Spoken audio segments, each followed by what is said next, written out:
Benedict of Nursia comes into the world in the year 480 in a place called Northumbria in Italy.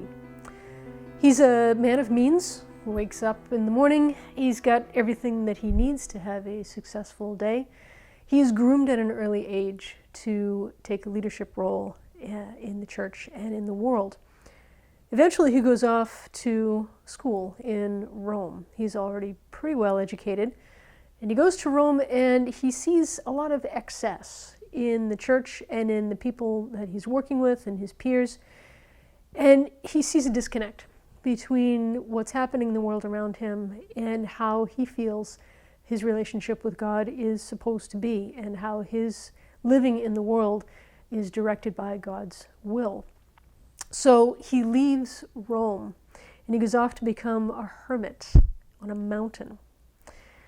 Benedict is known as sort of the father of the monastic movement, but there are monasteries that already exist at this time.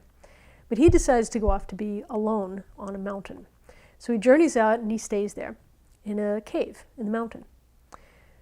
One of the monks from the monastery not far from him comes across him and they become friends. And this monk comes down and visits with him and dines with him and they talk and they share stories and they share prayer. And they have a great friendship from that. At some point during his friend's time there, the leader of the monastery that he's from dies. And they need a new leader, a new abbot to lead them. So he goes to his friend Benedict and says, "Hey, you're a spiritual guy, you're very well grounded.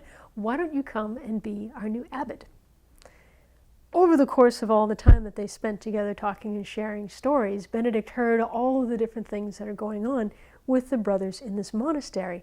And there's drama, and there's discontent, and there's all sorts of things that Benedict doesn't want to have anything to do with. So he tells his friend, "Thank you, but no, I'm going to stay here." His friend asks him again. He says, "No, really, we want you to come and be the abbot of our monastery." And again, Benedict says no. Finally, he talks him into it. And so Benedict goes to the monastery and he becomes the abbot. He really only knows this one monk, and so he's just now being introduced to all the other brothers who live there. The other brothers don't see what their brother, the friend of Benedict, sees in Benedict. They find Benedict to be too austere, too demanding, and too disciplined. Benedict doesn't fit into the enjoyable life that these monks had up until this point. And so they try to kill him. Not once, but twice, because the first time didn't work. This becomes part of the lore of Benedict. After this second attempt on Benedict's life, Benedict realizes that he's not wanted there after all. And so he decides to leave rather than a third attempt on his life. So he leaves and he goes back to his original cave. But some of the monks that were there did appreciate his discipline and his form of worship and prayer throughout the day, and they wind up following him.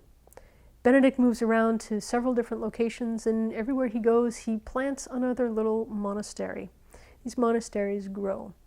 What makes Benedict stand out in the monastic history is that he wrote down all of his rules and codified them so that others could follow. So even though he wasn't at a monastery in one particular town, they could still carry on the discipline and the forms that he was working with.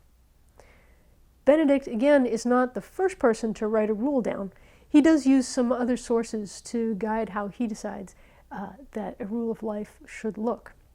The Rule of Benedict that we have today is a single volume with 73 rules, and the rules run a whole range of things such as when you eat and what you eat, living arrangements, daily prayer, daily office, the reading of the Psalms and memorization of the Psalms, down to daily work, education, and even rest times.